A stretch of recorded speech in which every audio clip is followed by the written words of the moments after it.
Good evening and welcome to the New School.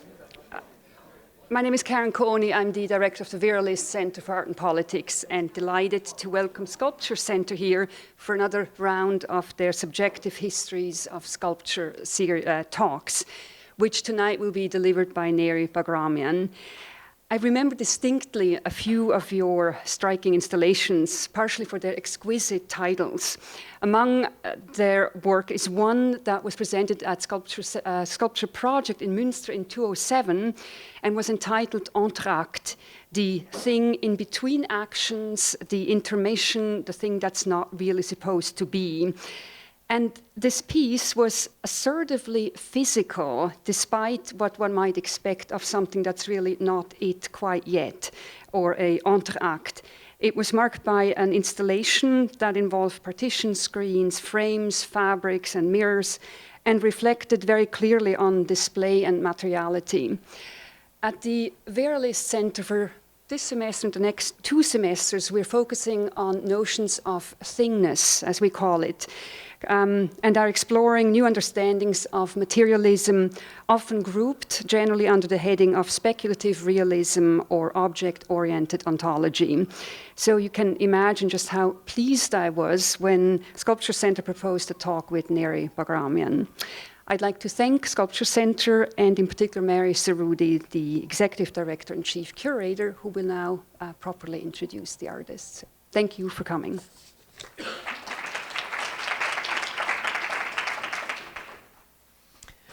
Yes, thank you all for coming. I want to begin by thanking the New School and Karen Coney for having us here. It's been, I think we figured out 6 years or 7 years now we've been doing this series, and it's been quite fruitful. I think we've had an amazing series of talks by a lot of artists that have given us a lot to think about, I guess. When we started the series and titled it Subjective Histories of Sculpture, it was a way of inviting artists to come and talk not necessarily about their work, but the things that they think about that ultimately inform the work. I wanted just, on the note about the series, the next talk is on April 9th. It will take place at Sculpture Center, and it's Josephine Mexviper. So we'd love to have you, but remember that it's at Sculpture Center, not at the New School.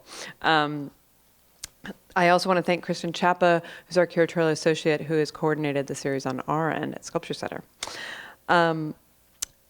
Nairy, I kind of echo Karen's comments about Nairy's work, because I think I also saw that piece in Münster and then in Venice, and I think one of my reaction in both cases, without knowing that it was the same artist, was kind of puzzlement. It's kind of an amazing thing, I think, in an era when we all look at so much work and we see work in these contexts where it's brought together for us, and often we see, we recognize a style, and it's our job to know what to do with an art object, how to contextualize it, where it belongs in our understanding of what's happening in the conversation. And I think to encounter an object that you don't quite know what it is and what it's talking about yet, or that really makes you question your own understanding of what you're experiencing, is an incredible feat. So that's how sort of I came to become a fan, I'll say. So to get to the more formal introduction, as Karen promised, Nairy Baghramian was born in Isfahan. I'm having a really hard time articulating tonight, I'm sorry. Isfahan, Iran, and moved to Berlin as a teenager, where she still lives. Her practice examines political and social systems of power, and very much engages questions of context and institutional framing and production of contemporary art. She works with sculpture and installation and occasionally photography, and has also written some interesting texts as well. I would recommend you might take a look at some of those. So her exhibition history is also quite impressive. She had a 2-person show with Phyllida Barlow at the Serpentine Gallery in 2009, I believe. she's exhibited at the Kunsthalle Basel in Switzerland, the Schinkel Pavilion in Berlin as part of the 5th Berlin Biennale, the Stedelijk Museum, and many other venues. And I'm very pleased that she'll be returning to New York to do a show at Sculpture Center in January 2013. So you will get to revisit this in a little, within the year, let's say. So with that, I want to turn things over to Nairy.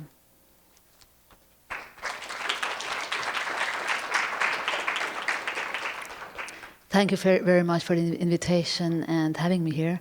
And thank you very much for your generous introduction. I will read my text because I think it's more sure to read my text than to talk in English. I'm not going to show any images of any work because not that is a method, because it doesn't fit to my talk today. It's not a position, but if I would do another talk, I would definitely show some images. But for this talk, it's not necessary. Subject to object and vice versa. I want to use this opportunity to try and raise some potentially provocative ideas about subject-object relation in the field of contemporary art. In doing so, I'm aware that I'm also, and of course, implicated myself, but as I believe that artistic discourse is of fundamental importance. I also think that artists should risk controversy and stake contentious claims rather than seeing themselves just advocates of their own work. In the last few years, it seems to me that the status of a work of art had risen beyond that of mere autonomous existence to the point where works are sometimes treated like quasi-subjects capable of their own autonomous thinking. From a philosophical point of view, this might be an interesting approach, and actually I do like that issue. In practice, however, the consequence is that its autonomous thinking work begins to take action by itself as well. It might, for instance, apparently enter into direct dialogue with the curator, generating a relationship in which art objects, including image-based works, of course, function like active purveyors of their own alliances and affinities with other objects. One sometimes gets the impression that a work of art can speak, live, and even outlive the artist, and hence also artistic discourse. I believe that this work turned subject is a kind of monster. Curators, art historians, and critics sometimes nurse this monster by talking about the work as an isolated entity, thus effectively releasing artists from their responsibility to contribute to current discourse. This tendency is further promoted by the growing silence of the artist subject, who thereby threatens to turn themselves into a self-mystifying object. This objectified artist subject seems willing to effectively annul him or herself in order to become a silent producer. I have to remind that I'm always included when I'm describing the situation. That turns the artist into something like a fetish object, with the only agent in art discourse left being curators, commentators, and market players exercising control. Faced with this, traditionally, the self-specifying artist might seek to lend legitimacy to their status as an artist by appealing to immortality or the infinite, a state of being, and making beyond daily concerns of the world. But in doing so, what happens to the discursive potential of art? My point is not that we need to re-debate questions about the autonomy of the work of art over and over again. But still, should we take a critical view of the fact that these days works of art have actually returned to a status of such autonomy, considering that had they retained it to begin with, there would have been no institutional critique and no debate over aesthetic experience in general? This debate is true, consider the possibility of the work existing as thought objectified, but only in their relation to the beholder and to their institutional and social conditions. I'm thinking, for example, of Robert Morris' Untitled, Box for Standing from 1961, in which the beholder is invited to stand inside a life-size, upright rectangular wooden box to become part of the work and institution exhibiting it. At the same time, the empty box marks the absence of the agent subject. If the idealizing view of the idea of a work's autonomy effectively renders that work a subject in its own right, the structure surrounding the work of art, of which we as beholders are part, come under threat. We are as though under the work's spell, responding to it like schizophrenics. At the same time, there is a danger that an art critic comes to believe that it is enough to negotiate matters in intimate exchange with the work alone. Now it speaks for itself, now it's part of his or her concept. The work of art becomes a projection screen that talks back. This is necessary, but should only be a starting point. Time frame. Recently I saw the 60s, an exhibition of works by Klaus Oldenburg in Vienna, and thought it was really refreshing with regard to the issues I'm addressing. Created by Achim Hochdorfer in close collaboration with Oldenburg, the show dissolved the autonomy of individual works, whose meaning instead grew out of the ensemble in which they were embedded. To my mind, the exhibition functioned like a study, both in the rhetoric of the rooms and the placement of the works, and a connection were established by deliberately tying everything back onto their specific history. The work of art was not presented as a spectral, free-floating existence detached from everything else. By connecting the art to the contemporary historical and socio-political discourse of the 90s, Hochdorfer allowed meanings to emerge in dialogue. Thus it became apparent, for instance, that Oldenburg's formal decisions were deeply motivated by the circumstances of his time, and the discourse of the 60s remains worthy of our interest today. Taking the train of thought demonstrated by this exhibition to its logical conclusion, it seems to me that there cannot be such a thing as an autonomous work of art. Art must always be seen in relation to its context. In its encounter with the beholder, the work of art exercises an indirect influence on cultural habits, drawing our attention by contradicting or rejecting them, and thus providing a frame for the transformative power of aesthetics and politics. Why this question now? Setting out from the hypothesis that what we see looks back at us, a claim put forward in a book of the same title by Didier Übermann, and thinking about the 60s and minimal art, for example, Donald Judd's essay about the color red, we can see that the writings of minimalism were sometimes quite at odds with the art it produced. To my mind, that wasn't a bad thing. The most exciting debates within minimalism were those the artists themselves provoked by generating contradictions. These contradictions in the discourse-object relations, I think, generated parallel works that permeate my attitude to minimalism and are capable of turning monotone understandings of minimalism on their head. I would like to read a quote from Donald Judd's essay. I will consider some of the questions of art, not primarily from the outside, but as they occur in my work. An artist is certainly not without ideas and principles, but these cannot be completely formulated beforehand, before the work is developed and then simply embodied. It is an essential of art that the process of making it and the use of all that comprises its influences suggests and enforces ideas and qualities. The ideas and qualities and the materials and techniques build each other. A red seems to have a particular quality of its own.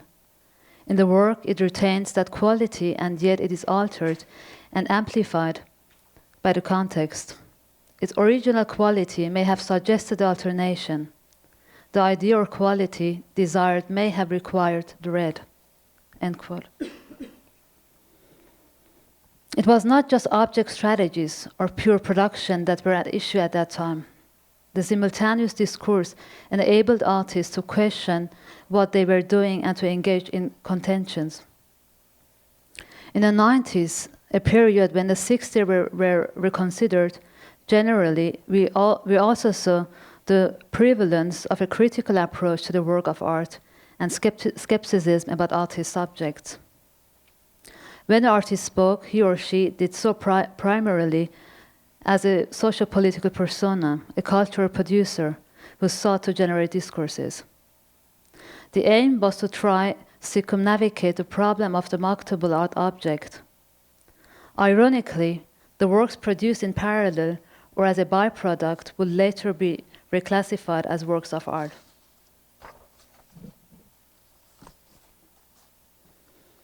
Moving to the present, these days artists have begun to introduce a great number of references into their works, effectively prehistoricizing themselves, me included. Some observers object to this tendency, arguing that artists are trying to secure themselves and produce surplus values by means of the strategic deployment of references, while seeing themselves as mystified producers whose work needs to be decoded by third parties. This may be why artists have become ever more cautious in their statements, a reticence in which they have now made themselves comfortable. Curators and critics, in fact, find this emphasis or reference rather congenial. The works are understood to convey a shared interest, but critics are better at articulating it. Some critics, maybe some are here, will feel honored, but it's not exactly what is intended. As a consequence, third-party commentators, not artists, are at a discursive advantage, one that sometimes gives the impression that artists now devise their production with the interests of critics and curators in mind. The result, for example, are a plethora of unpositioned mystical art objects and the fashionability of work with a dubious formal resemblance to process-based art and arte povera. What motivates this rapprochement is the fact the only art statement being made by the artist here is the bare fact of their making or doing. The term process-based, however, to my mind, thus loses the quality it has in the past. Today, the production process is what apparently matters and supplants the process of thinking and articulating. Contemporary experience shows that the less the artist speaks, the more autonomous the work becomes. For instance, it has become a stock trope to say that we should let the work speak for itself. The artists themselves speak only because, in the best of cases, they can help produce the surplus value for their work. The enormous circulation of works and their pictures in social network is taxing. The artist begins to feel like a machine. Once again, the boundary between subject and object is blurred, but not as an intentional technique, as for example in Andrea Fraser's work Untitled from 2004, where she illustrates the artist's marketing of herself through the mechanism of capitalist exploitation by taking it to the extreme of having sex with a collector. This objectification of the artist is just collateral damage in the struggle for visibility. Of course, there have always been and still are artists, such as said Andrea Fraser, Lutz Bacher, Mary Kelly, Joe Spence, Jutta Kötter, Gilbert and Josh, Jerry Bibi, or Christian Philipp Müller, who continue to pursue, besides their art production, the fundamental goal of raising questions pertinent to the art system and the performative act, or declaring themselves part of the art. In these instances, the person, the artist as a subject, is an essential component of the artist's practice. The work of art, in the widest sense of the term, insofar as it is reflective, must be regarded as performative. The performative process is initiated by the encounter between beholder and work in the context of the latter's presentation. The interrelationship this encounter subsequently generates can change fundamental attitudes regarding cultural issues. In the next step, animates us to think beyond the pure subject-object relation and its dialectic. An alternative example might be Zagenskan's recent Berlin film Die kleine Baustelle and her recent exhibition of sculptures Hallelujah 2012, which features an assembly of animated objects that all look like a sort of setting for a film. Her exhibition could also be understood as a clear assertion about the idea of what it means to be an artist now.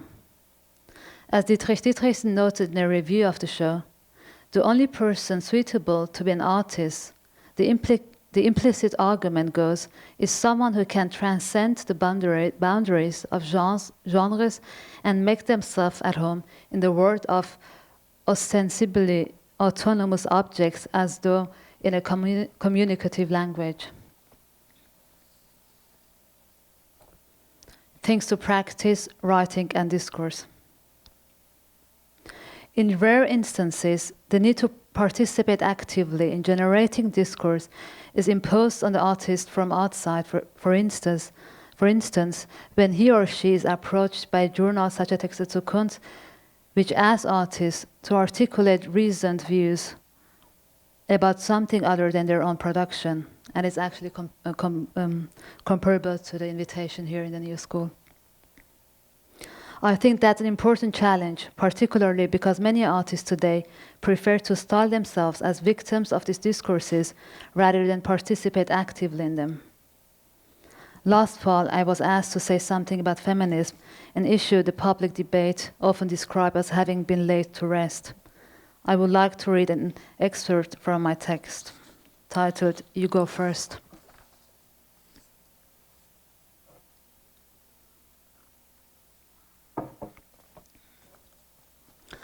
Most recently, we have observed a return to curatorial assertion that largely rely on the ostensibly significant facts and either build on the feminist debate without articulating their own stake or disregard it altogether.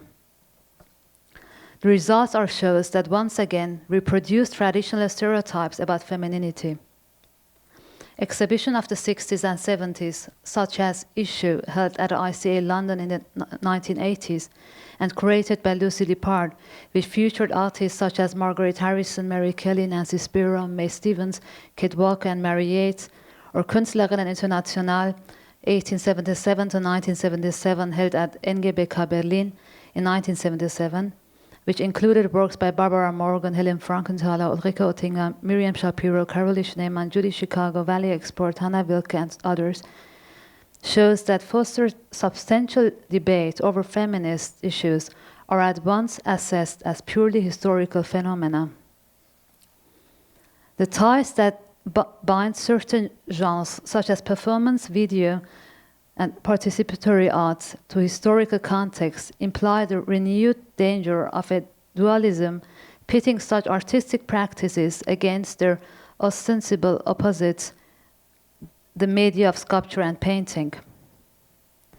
The latter, it is suggested, can speak for themselves by virtue of their form and can stand the test of tempestuous times thanks to their physical permanence and historical standing. The consequence of this problematic characterization is that painting and sculpture are described today as incapable of contributing to the debate over feminism or more generally of being a vehicle of political content. Works that initially became visible by virtue of that debate now appear as the products of an anonymous artistic subject, catering to the promise that we can escape the haunting discontent of the category of gender. Here, by contrast is what Judith Butler wrote in Gender Trouble. The prevailing law threatened one with trouble, even put one in trouble, all to keep one out of trouble.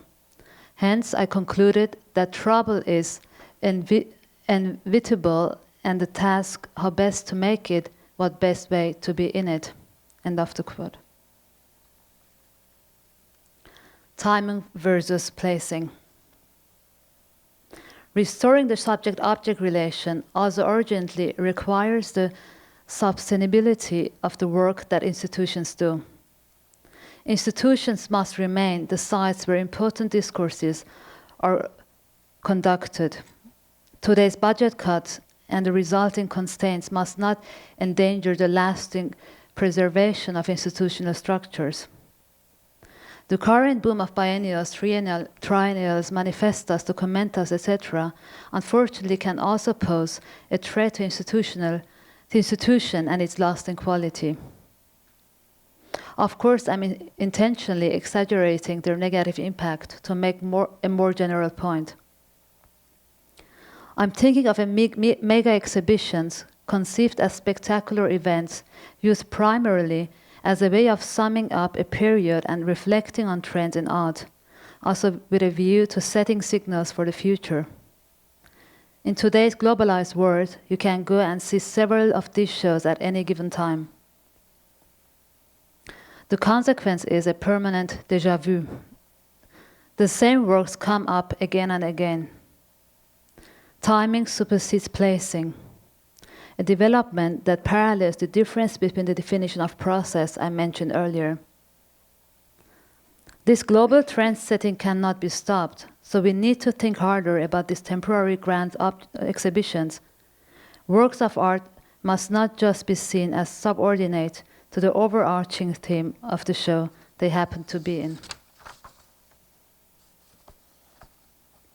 Such specific. Thinking of institutions and timing brings me to the question of such specificity and back to the Oldenburg's work in Mumbai in Vienna, which I had heretofore only seen displayed in institutions as autonomous centerpieces in exhibitions. I think this show will travel also to Walkout Center and MoMA in New York. The usual form of presentation only fulfilled expectations about the Oldenburgian pop art object. In contrast, the selection and display of the work included in the 60s show contradicted this expectation with great precision. The individual works were set back into their historical and local context, as I said before, establishing the performative nature of Oldenburg's approach. The takeaway assertion of the exhibition was that it's overly simplistic to place his oeuvre solely in the context of pop art. The curator's close attention to context and his efforts to bring out a different perspective let me see that Oldenburg's work had much more in common with, say, Eva Hesse's than I had thought. Engaging with minimal art as well seemed to have been much more important to him than merely meeting the parameters of pop art. So Oldenburg's early work, surprisingly enough, drew my attention back to the importance of such specificity. The following is a short text I recently wrote on this subject. A sense of the house.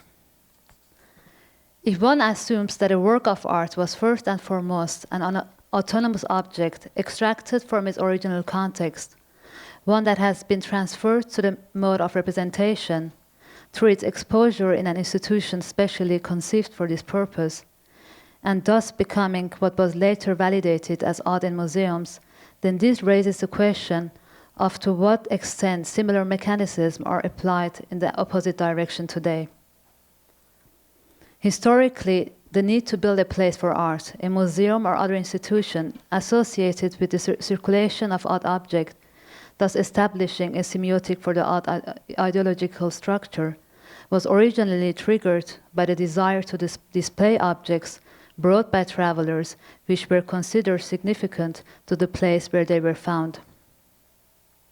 Consequently, artists began to investigate buildings constructed for this purpose, along with the resulting conditions of the exhibition, in order to establish that, like the metaphor of the house in philosophical paradigms,